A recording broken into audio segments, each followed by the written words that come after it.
Hey everybody, Will here, and I have to apologize once again for the enormous break I just took. I'm incredibly sorry about that.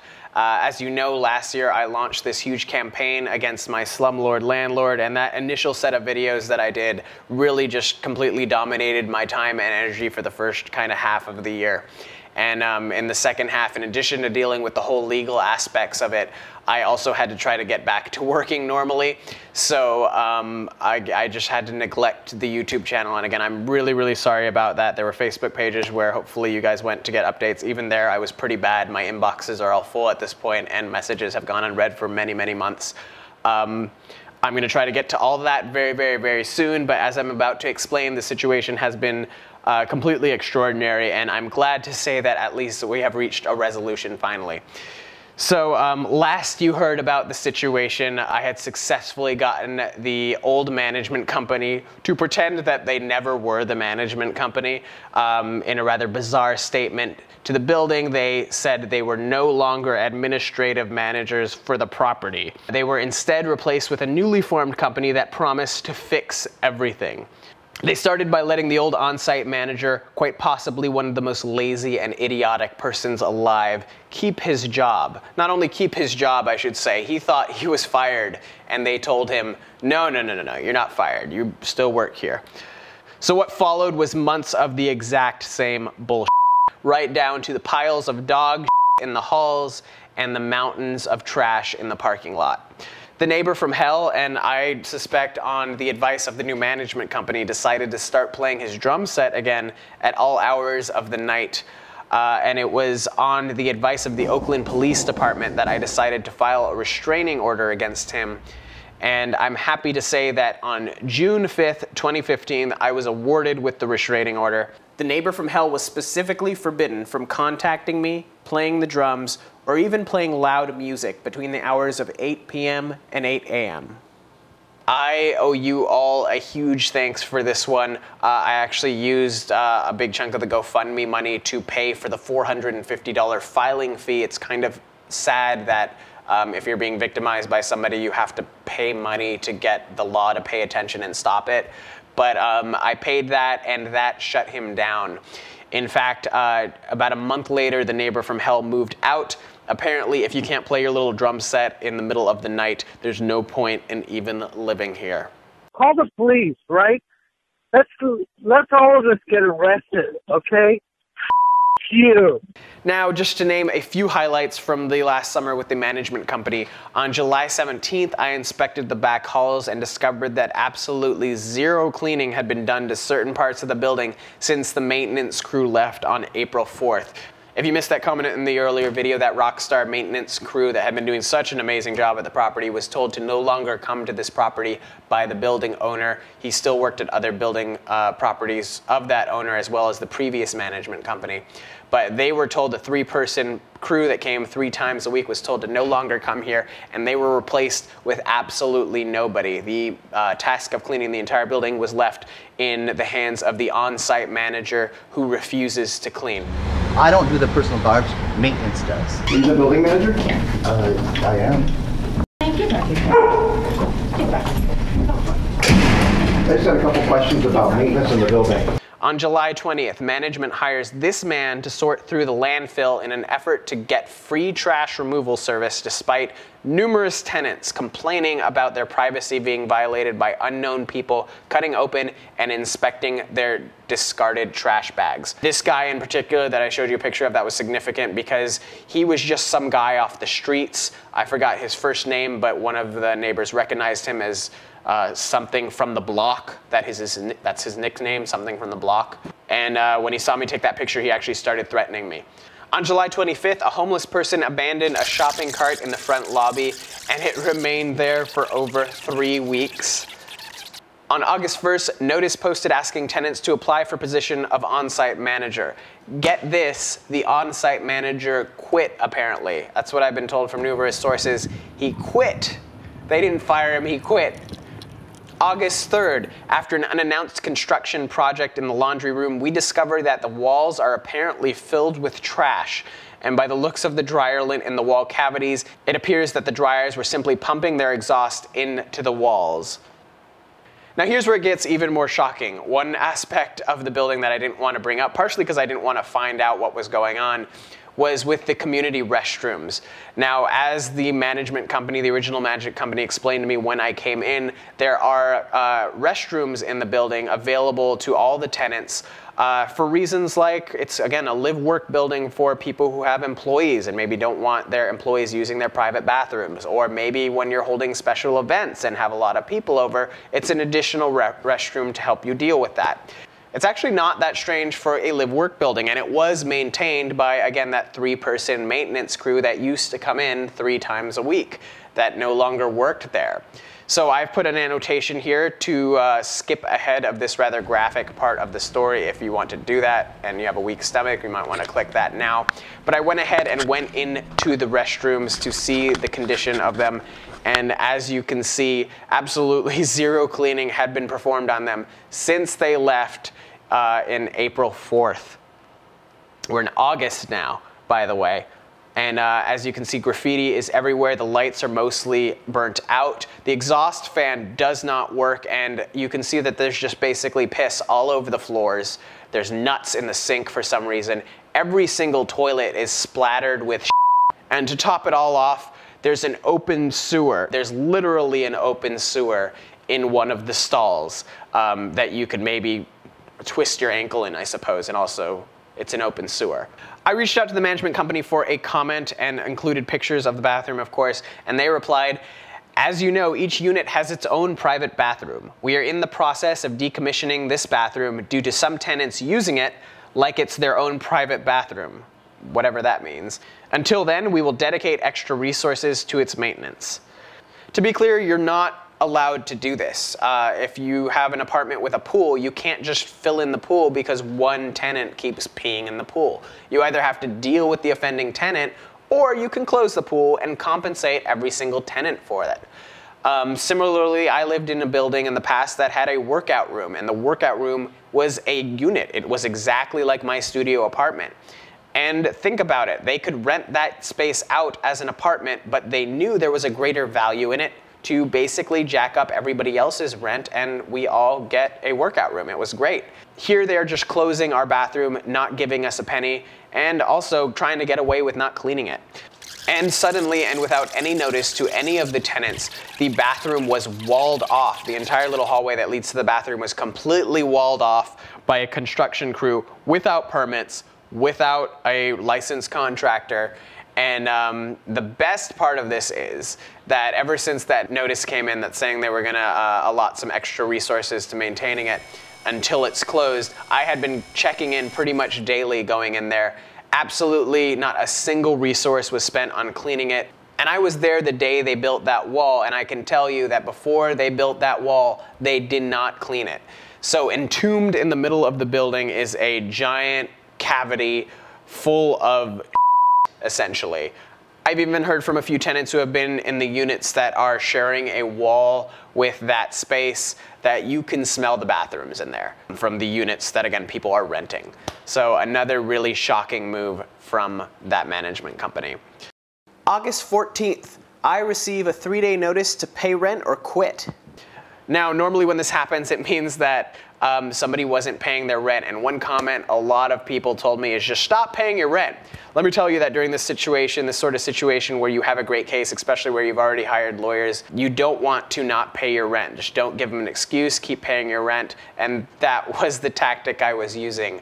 I received a 3-day notice to pay rent or quit, and I didn't owe any rent. I didn't owe a single penny of rent. I immediately contacted my attorneys, and they contacted the management company's attorneys, and the management company's attorneys confirmed they shouldn't have done that. Absolutely blatant harassment and stupidity from this management company. It's incredible. September 18th, I go to court again, and this time it is to defend myself against 2 absolutely insane tenants. One of them was in a band with the neighbor from hell. You can see him here going off on me and my girlfriend on one of the nights that the police arrived to deal with his friend. Do not consent to being recorded. You. The The other one is a crazy woman who refers to herself as a friend of the mayor.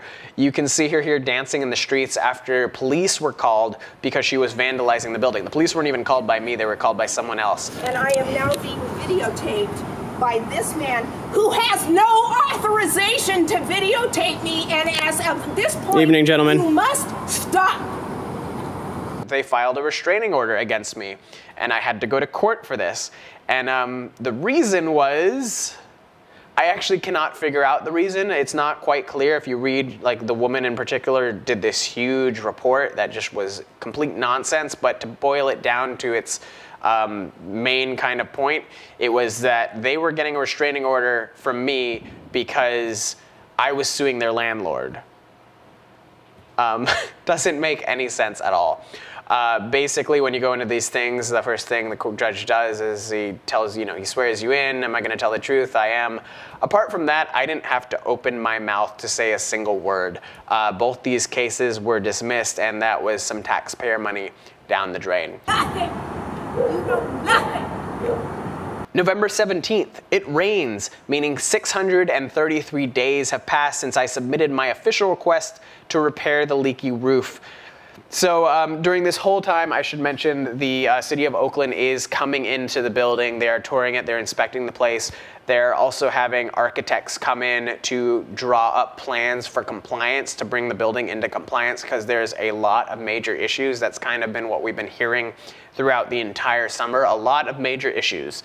And it was on October 3rd that we had a building meeting that we really got a taste of what these issues actually were. An architect was brought who was kind of the main speaker during this building meeting. And as the architect put it, in case of a fire or other sort of emergency, there would be a high mortality rate in this building. They described the back units and middle sections, that's me, as being more unsafe. Most of all, they urged us to not sleep here. And that's an option that basically everybody in the building paying rent simply cannot afford. What the architects didn't know was that during the past few months, I have been aware of at least one member of staff of the new management company that moved into the building. They actually moved into the Neighbor from Hell's vacated spot. And they were sleeping there, and they were even having parties there. One night I had to call because the management company threw a party in the Neighbor from Hell's spot, and it was way too loud. And it's absolutely ridiculous. But I brought this up during the meeting to the architect, and I said, how can what you're saying be true, because management's moving people in? That doesn't make sense. And she was visibly upset with the management company, and she just continued to insist that she was being honest with us. And you know what? She absolutely was. Further inspections would need to be made, but basically the best case scenario had tenants having to leave in February of 2016 for major renovations that would extend at least to 2017. I was offered the typical amount of a pathetic $3,370 to leave my 2,000 square foot apartment in very close to downtown Oakland. That would pay for about 1.5 months rent at a small studio apartment, or maybe a 1-bedroom apartment. Actually, it would probably also just pay for my moving expenses. But yeah, that's what we were offered to basically be forced out of our homes. And I was able to see the proposed architect's drawings as well, and what I can tell you is that there was really no promises to what we were coming back to. They were saying we can return to it, but from the plans that I saw, for instance, my unit did not really exist. It was not where it was. What was in the spot of my unit was a courtyard. There's multiple courtyards that are going to have to go up in the building if the building remains as it is, because that's what you need to make the building safe in a fire. All the units were much, much smaller. Again, there was zero, you're leaving for an indefinite amount of time, and there's zero idea about what you're coming back to. Now, this was sort of bittersweet news, because on one hand, obviously this whole time I had been fighting pretty hard to try to keep my home, and it became clear that that was absolutely not an option anymore. But on the other hand, it turns out that I pretty much f***ed my landlord up.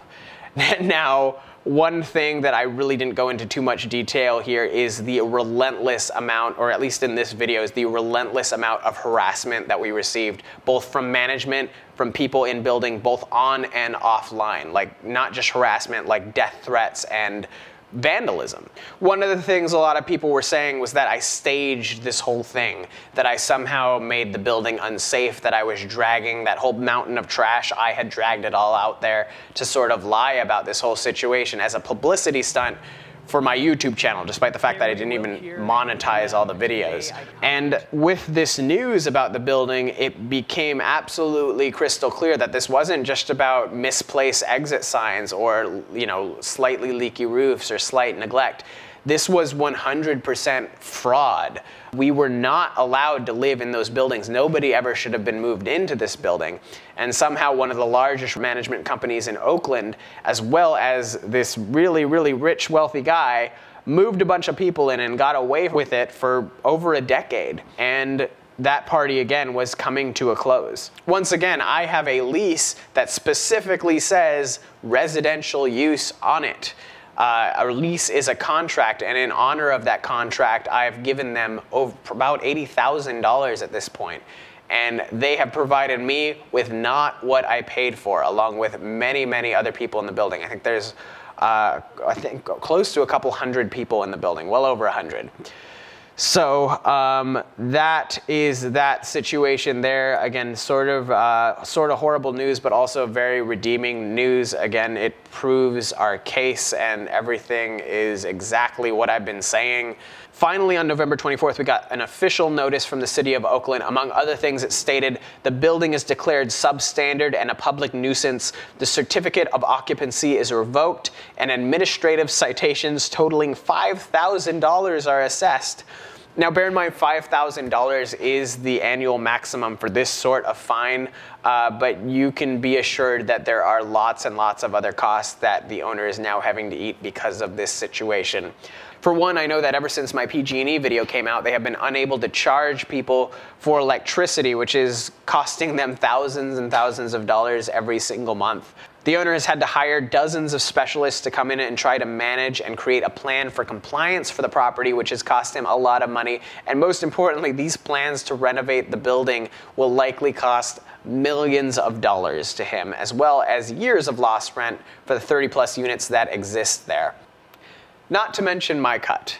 Now, on the advice of my lawyers, I haven't spoken too much about the whole legal process of this whole thing, but now with their help, I can tell you that I have accepted a buyout. Now, when this whole thing started, I really had a choice, except that I was victimized by my landlord and have to give up my home, as well as probably my lifestyle and ability and drive to do this YouTube channel. Or I could stand up to him and fight to keep my home, or at the very least replace it with something that allows me to continue living my life. I truly believe that this was the right thing to do. I think right now in particular, there's a lot of people in this country who like to go on about the 1% and putting executives who make millions in jail and raising taxes for the rich. I don't really participate too much in all that stuff, but this was a situation where this is what that was, and it was happening to me, and I had to fight it. Just to give you an idea, the landlord who owns this property doesn't just own a couple houses or just own a couple properties. He owns dozens of properties in Oakland. The one concrete number I could find for you to kind of show you his wealth is that he made, he sold one of his companies in the past 10 years for $97 million. I can barely afford my $1,700 a month rent, as well as a lot of the other people in the building. And he counts on that. He counts on the fact that I can't provide lawyers to match his lawyers. He's an incredibly rich person who just walks all over people, and he tried to walk all over me. But while I didn't have money to fight him, I had one thing. I had my YouTube channel, and I used it. I can tell you also that in doing this whole video series, a lot of people reached out to me, and I actually had about 7 people who were former tenants of this man reach out to me during that time. About 5 of them were actually from the building, and every single one of them had stories that were just as bad as mine, and every single one of them felt like they had lost and they had to leave their home and it was wrong, and they were relieved to see some form of justice happening to him. And I can tell them today that it absolutely has. It is sort of disappointing that it's come to the building being shut down. A lot of people probably think it doesn't really have to be, and I think it probably could have not been the case, but it's been, in my opinion, this new management company's job from the beginning to make sure to clear the building out. That's just become very clear to me in the way they behaved. And again, they fired 3 out of the 4 crew that actually maintained the building and didn't replace them with anybody. In talking to the on-site manager, the new on-site manager, who was actually just a tenant who they just picked to be the on-site manager, it became clear that they undermined him constantly. He had no idea they were closing the bathroom. He was upset about it as well. He had no idea when they were evicting tenants for bogus reasons. A lot of tenants started to get threatened with eviction and got evicted with really reasons that did not make sense, and the on-site manager wasn't even told that was gonna happen. An on-site manager needs to know these things. One thing he actually did for me is he drafted up a bunch of letters about issues in the building to give to tenants that would hopefully fix a number of issues in the building, and management specifically told him not to send it. He wanted to send it, he agreed with them, he knew it would help him as well, and management just told him no. They liked the chaos. They didn't want anything to change.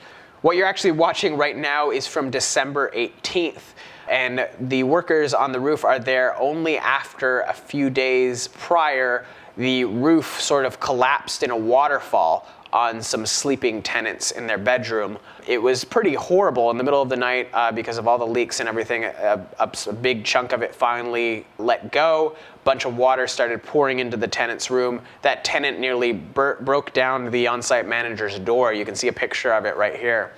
Another situation where the manager confirmed that tenant in particular had said in a meeting, "You need to fix the roof." The management company had said, "We're going to replace the whole roof in a couple years, so it really doesn't need to be fixed." This one particular tenant, who again had their apartment flooded, demanded that they at least patch it temporarily. They said that they would, and the manager confirmed, the on-site manager, tenant manager confirms that that did not happen. And you can see the workers, all those bags, that's all debris that's just been sitting on the roof. It was supposed to be a 1-day job for them to clean it. It turned out to be a 4-day job. I mean, that's, again, waiting till somebody gets hurt. It's really, really upsetting, and again, it's shown me a lot about the super rich and how they can sort of just power through these sort of crimes to try to get to the end game that they want. It's almost a good thing if he's allowed to continue controlling the building, a good thing that the building is being shut down. You know, that other architect who said that there would be a high mortality rate in case of a fire, there have been 3 fires there in the past year. You would have noticed this if you saw on our Facebook page. One of the fires was from a tenant who mistakenly threw the debris from a barbecue into the dumpster. It was a little too hot. Another tenant rushed out there with a fire extinguisher and put it out, I believe. Another one was a shopping cart that was left in front of the gate of our building. The shopping cart was a homeless person's shopping cart. I wrote them a letter about that shopping cart as it stayed there for days and days and days, and I warned them that things in Oakland that are abandoned in Oakland for too long get lit on fire. And it stayed there for, I think, well over a week until it was lit on fire. If it was against a different part of the building, that could have been a much more serious thing. Third one was another neglect from the owner. A homeless encampment started forming behind the building. It got bigger and bigger than bigger. People were sleeping there regularly. Our building's pile of mattresses, which they threw on the street against the back of the building, provided beds for homeless people. And after months, the city took it upon themselves to clear that up. And like what happens with these situations, the homeless people who became accustomed to sleeping there were upset. And one woman threw a Molotov cocktail over our fence into the dumpster. I was actually right there and was one of the first people to run to get a fire extinguisher to put it out. I didn't actually put it out, but I ran there to do that. 3 fires, 2 of them I believe are directly responsible from management neglecting the property. It's shocking nobody's died there yet. And just to point out one more thing, just a few blocks away this year, a warehouse building exactly like ours, 2 people died. So this is a very serious thing. I had no idea when I did this thing with the building that the building was so illegal and that every aspect of it was completely in violation of the law. I had no idea that I was living in a death trap, nor did a lot of the people who rented from, again, one of the largest management companies in Oakland who specialize in live work. As for everyone else in the building that does have to leave now, I believe, the plan, again, as I said, was that it seemed like the building was going to get red tagged towards in February of 2016. But what I've heard is that the price has actually gone up for buyouts to $10,000 per unit. And that's actually shocking because that is for the people who don't have legal representation. I've put many of the tenants prior in contact with my attorneys. Again, we do have a lot of friends there. We have people who supported us, many of them quietly supporting us because they saw some of the harassment was going on. But I've put them, as many as I can, in touch with our attorneys, and at this point, I believe many of them have hired our attorneys. One really cool thing that I should mention too is that my attorneys that I ended up hiring, I had met with a number of attorneys that, you know, through different sources that I just found online and through people that I knew, and the ones that I ended up going with had actually found me on the internet from my video series. They were actually browsing Reddit, and they reached out to me and said, I think you're looking for an attorney. So I decided to go with them after meeting with a few, and I am glad I did. So I know they are in good hands, everybody that I've left in contact with them, and again, it's kind of weird talking to, again, especially my friends there, and you know, after it was sort of official that it was closing, because on one hand, I don't think this was my fault that the building was closing. I think I may have accelerated it, certainly. But, you know, it's kind of weird talking to them, and I'm wondering if they're thinking about that or blaming me. But again, basically every single decent person I know there was super understanding and comforting about it and made sure I knew that they knew who the enemy was. And they were excited to kind of continue fighting with me leaving. So I am glad for them, and I wish them the best of luck. And with that, I should point out that a number of the videos from the series have been temporarily taken down at the behest of my lawyers to make some changes, and they will be put back up sometime soon, hopefully. That's just a little thing to, again, make sure every single thing is perfectly okay, and I want to leave this thing behind me with no loose ends. And so I just need to make a couple little tweaks there to make sure I don't have any remaining problems. And yeah, that is that. And otherwise, I just have to thank, again, you all one more time. Thank you so much for watching and you know, supporting us and just sharing it and being aware of the situation, because that's what people like my landlord hate the most, is people being aware of what's going on. So thank you all to that, specifically my subscribers who have bared with me during this strange period. Again, 6 months without a video. I'm incredibly sorry. I really do want to return that back to normal. That will be happening. And I'm also sure that you guys are a little bit sad to see me leave this place. I know I had a lot of fun here, and I really built this place into my home. It's been a huge part of my channel, and it's an absolute shame that it has to get destroyed. But I assure you that with this buyout I have taken, I will be able to move on in a really exciting way. So needless to say, I've got some big news to announce in the coming months. There should be actually at least 2 videos in February, and hopefully a whole lot more in what's going to be a really great year. Happy 2016 to everybody, and stay tuned.